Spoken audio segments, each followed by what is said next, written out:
کہ جو اس تقدیر کی تکمیل میں اللہ کی بات بنے گی. یاد رکھنا فتح کے بعد تو اذا جاء نصر اللہ والفتح ورأيت الناس يدخلون في دين الله افواجا، جب اللہ کی نصر آئے فتح آ جائے اس کے بعد تو فوج لوگ دین میں داخل ہوتے ہیں. لیکن خوش نصیب وہ لوگ، خوش نصیب کئی وہ لوگ ہوتے ہیں جو فتح سے پہلے جہاد کرتے ہیں، قتال کرتے ہیں اور اللہ کے دین کو غالب کرتے ہیں، اسٹینڈ لیتے ہیں. کیا آزمائشیں اس وقت شدید ہوتی ہیں کہ اس وقت کوئلے بجھائے جاتے ہیں کچھ کی چربی سے، جب سیدنا بلال کو رگیلا جاتا ہے کوئلوں کے اوپر، جب آلیوں سے چیرا جاتا ہے، جب بیوی بچے گھر جان مال عزت آبرو قربان کرنی پڑتی ہے، جب بدر ہونے نہ آتے ہیں راستے میں. یہ سب فتح سے پہلے کی بات ہے. فتح مکہ کی بات تو آسان نہیں ہے، اس کے بعد تو فتوحات تھیں، اس کے بعد تو جاب در جاب لاکھوں در لاکھ لوگ دین اسلام میں داخل ہوتے چلے جاتے ہیں.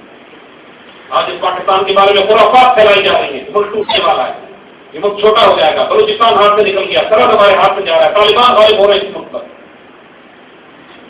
دو قومی نظریہ ختم ہو گیا، اس ملک کی کوئی بنیاد نہیں ہے. کون آئے گا یہاں پہ؟ حکومت کون کرے گا؟ نہ حکمران ہے ہمارے پاس. اللہ کے فضل سے یہ سارے وہ بدنصیب لوگ ہیں، یہ سارے شکست خوردہ لوگ ہیں جن کو اللہ نے رد کر دیا ہے. اللہ کے فضل سے پاکستان کو کچھ بھی نہیں ہونا. اس کی حفاظت اور آفیت کی ذمہ داری رب نے خود کی ہے. اسے آزمائشیں امتحان کر دیے جا رہے ہیں یہ دیکھنے کے لیے کہ کون سچا ہے، کون جھوٹا، کون مومن ہے، کون منافق، کون اس پاکستان پر اپنی عزت اور جان و مال اس وقت قربان کرتا ہے جب رات سے تاریخ نظر آتے ہیں، اور کون وہ ہے جو اچھے وقتوں کے لیے اس غرضوں کی طرف پیچھے انتظار کر رہا ہے کہ فتح کے بعد ہم شامل ہو جائیں گے تمہارے ساتھ. الحمد للہ کیا ہم تمہارے ساتھ نہیں تھے؟ یہ جائے شاندار ترین مستقبل قوم کے لیے لکھا گیا ہے، بہترین تقریر دے دی گئی. اتنی حیرت انگیز تقریر ہے، اتنی حیرت انگیز تقریر ہے. اس وقت جب اقبال نے اس کو بیان کرنا شروع کیا تو لوگوں نے ان کو بھی جنونی کہا. اقبال خاموش ہو گئے، پھر یہ کہتے آنے والے دور کی بس ایک دھندلی کی تجویز تھی. آہستہ آہستہ وقت کھلے گا تو دیکھیں گے کیا ہوتا. اور ہمارے بڑوں کو اس بات پر ایمان نہ ہوتا، یقین کیجیے کبھی بھی مسلمان اس بے دردی سے اپنے آپ کو ذبح نہ کروا دے جس پر پاکستان بناتے کے طور پر 40 لاکھ مسلمان کی چھوٹی تعداد سوچو گا، ہوش میں ذرا سوچو کہ 40 لاکھ ہوتا کیا ہے. 1.25 کروڑ مسلمان گھروں سے نکلے جس میں 40 لاکھ اشراف کیا، ہمارے اعلیٰ ترین مسلمان، ہمارے انجینئر، ہمارے ڈاکٹر، ہمارے سائنٹسٹ، ہماری 1400 سال کی تاریخ کے امین اعلیٰ ترین مدیریں جو عراق ہم نے مٹی میں کٹوا کے پاکستان آتے ہیں، کتنی بھاری قیمت ہم نے ادا کی. لیکن کسی نے چوں نہیں کیا، کسی نے شکایت کی، کسی نے شکوے کی نگاہ ہوا کہ آسمان کی طرف نہیں گئی. ماں باپ کٹ کے مر رہے ہوتے تھے تو مرتے مرتے ایک باپ سے کہتے تھے کہ میرے بچے کو تو پاکستان لے جاؤ، یہ تو پاکستان پہنچ جائے. جو مرتے تھے وہ کہتے تھے کہ ہمیں اس مٹی میں دفن کر کے ہماری قبر سے خاک اٹھا لینا، وہ جا کے پاکستان میں کھیر دینا. اس میں پہنچ گئے پاکستان سے خیرات نہیں کرنا. اور اگر آگے جانا چاہتے ہو تو جو بیماریاں اس امت کو، اس ملت کو لگی ہوئی ہیں اس کے لیے حکیم اور امت کے بغیر گزارا نہیں ہے.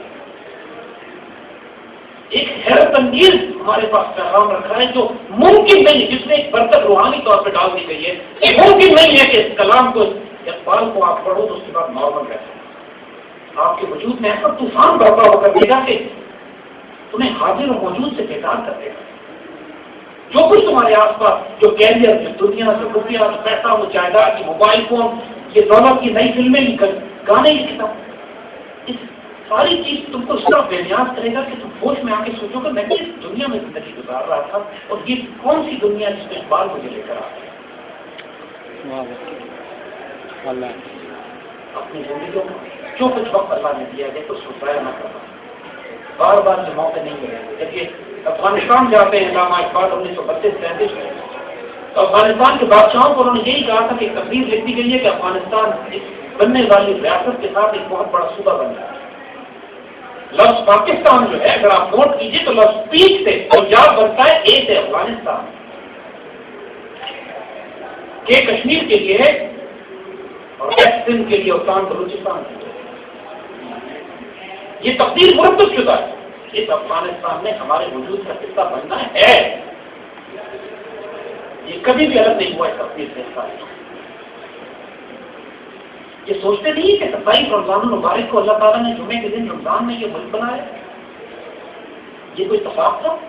یہ سوچتے نہیں آپ اس بات کو کہ لفظ پاکستان کا عربی میں ترجمہ کریں تو سید مدینہ بنتا ہے، یعنی مدینہ طیبہ. اس لفظ کا لغوی ترجمہ عربی میں مدینہ طیبہ. جو حیرت انگیز تاریخ ہے اس پاکستان کی کہ کفار سے وہاں بھی مشرقوں سے، مکے کے مشرقوں سے ہجرت کر کے مدینے کی ریاست بنائی گئی، یہاں بھی ہندوستان کے مشرقوں سے ہجرت کر کے پاکستان کا مدینہ ثانی بنایا گیا. وہاں بھی خیبر کے یہودی مکہ کے مشرقوں کے ساتھ مل کے مدینہ کو تکلیف دیتے، تنگ کرتے، تباہ کرنے کی کوشش کرتے. یہاں بھی نیٹو اور امریکن صلیبی افغانستان سے اور اس پاکستان کے شمال سے بیٹھ کر ہندوستان کے مشرقوں کے ساتھ مل کر اس مدینہ ثانی کو نقصان پہنچانے کی کوشش کر رہے ہیں. دو طرف سے گھیرا ہوا ہے. یہ نوٹ نہیں کرتے کہ جب حضور نے مکہ فتح کرنے سے پہلے شمال کا رخ کیا اور خیبر جا کے وہاں کے یہودیوں کا بیڑا غرق کیا، ان کو تباہ برباد کیا، ان کی جڑ کاٹی، تو اگلے سال مکہ بغیر جڑے فتح ہو گیا. جب ہم افغانستان میں نیٹو اور صلیبی فوجوں کو تباہ برباد کریں گے تو اس کے بعد ہندوستان ہمارے لیے کہیں تک واقع ہو رہا ہے انشاءاللہ.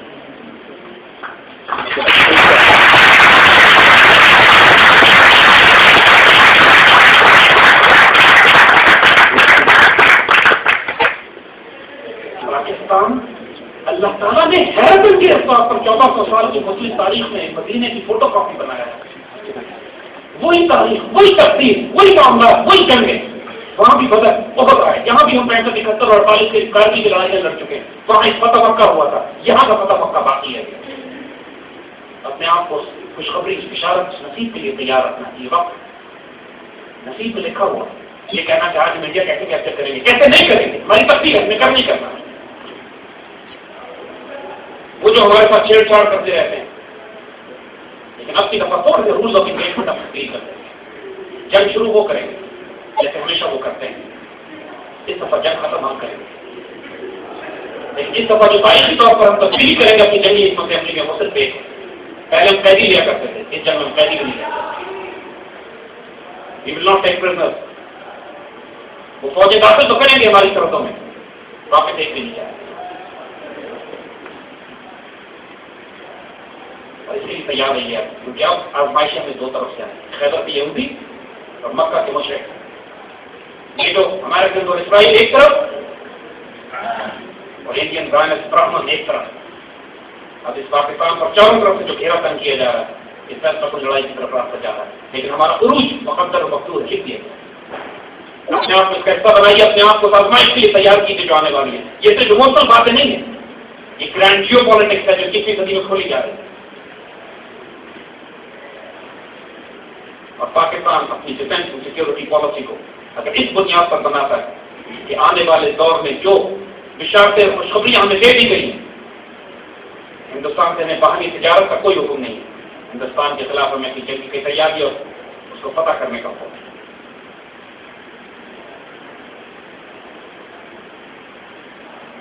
آنے والے دور میں جس طرح ہمارے بڑوں نے پاکستان بنایا تو ان کو ایک آئیڈیالوجی کی ضرورت تھی جو اقبال نے دی. ان کو ایک ویژن چاہیے تھا پاکستان کا جو اقبال نے دیا. ان کو ایک قوم کو زندہ کرنا تھا جو اقبال نے دیا. ان کو ایک لیڈر چاہیے تھا جو اقبال نے تیار کیا. اور جب ان سب کو ملا چکے تو خاموشی سے چلے گئے، یہ پیار سے کہہ گئے عشق کو فریاد لازم تھی تو وہ ہو چکی. اب ذرا دل تھام کے فریاد کی تعبیر کریں. یہ فریاد کی تعبیر تو 1 سال 2 سال اور 10 سال میں نہیں ہے، یہ تعبیر ابھی تک خود ہی چلی آ رہی ہے. پاکستان لا الہ الا اللہ سے تو ہم نے بنایا تھا، جس کی تعبیر ہوئی، لیکن اس کی تکمیل محمد رسول اللہ سے ہوگی. ہم نے غلطی یہ کی ہے کہ ہم صرف لا الہ الا اللہ سے کم گئے. اب ہم نے ملک میں وہ دین نافذ کرنا. یاد رکھیے اگر شریعت طالبان کے ہاتھوں نافذ ہوگی، طالبان سے میری مراد اللہ فضل اللہ بیت اللہ ہے، تو وہ شریعت سوائے دہشت گردی کی کچھ بھی نہیں. لیکن اگر شریعت نافذ کی جائے گی ریاست کی طرف سے، ریاست کے نظاموں کی طرف سے، اس ریاست کے کانسٹیٹیوشن کی طرف سے، تو وہ شریعت کے اعتدال اور عدل کے ساتھ. ریاست کے پاس کوئی آپشن اور نہیں رہ گیا، کیونکہ اگر جدا ہو گیا 3 سیاست سے تو رہ جائے گی چنگے. ہم سیکولر ریاست نہیں بنا سکتے، ہمیں انگریز کا نظام نہیں چاہیے نا. 1860 میں انگریزوں کا لا بنا چاہیے. جو پولیس ایکٹ آج چل رہا ہے اس میں 1860 کا بنا ہوا ہے. یہ سب کرمنل پروسیجر کوڈ ہے، وہ 1860 سے 1935 تک کا بنا ہوا.